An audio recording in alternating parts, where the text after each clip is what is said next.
ஒரு தோட்டத்துல நிறைய செடி கொடிகள் இருந்துச்சாம். அந்த தோட்டத்துல இருந்த மல்லிகைப்பூ சொல்லுச்சாம், நான் தான் பெஸ்ட்டு. என்னதான் எல்லாருக்கும் ரொம்ப பிடிக்கும். ஏன்னா என்கிட்ட இருக்க நறுமணம் தான் ரொம்ப சிறந்தது அப்படின்னு சொல்லுச்சாம். உடனே அதுக்கு பக்கத்துல இருந்த ரோஜா பூ சொல்லுச்சாம், இல்ல இல்ல இல்ல நான் தான் பெஸ்ட்டு. என்னதான் எல்லாருக்கும் ரொம்ப பிடிக்கும். நான் தான் பார்க்கவும் அழகா இருப்பேன். என்கிட்ட இருக்க நறுமணமும் நல்லா இருக்கும் அப்படின்னு சொல்லுச்சாம். உடனே அதுக்கு பக்கத்துல இருந்த செம்பருத்தி சொல்லுச்சாம், இல்ல இல்ல இல்ல நான் தான் பெஸ்ட்டு. என்னதான் எல்லாருக்கும் ரொம்ப பிடிக்கும் அப்படின்னு சொல்லுச்சாம். உடனே அடுத்து திரும்பி பார்த்தப்போ அங்க அருகம்புல் இருந்துச்சாம். அத பார்த்து அந்த 3 பூவும் சொல்லுச்சாம், அங்க பாருங்களேன் அருகம்புல்லு.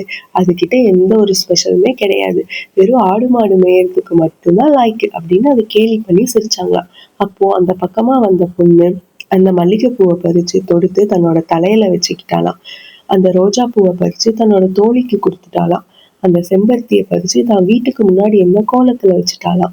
ஆனா அந்த அருகம்புல்ல பறிச்சு தொடுத்து தான் வீட்ல இருந்த சாமிக்கு மாலையா போட்டாளாம்.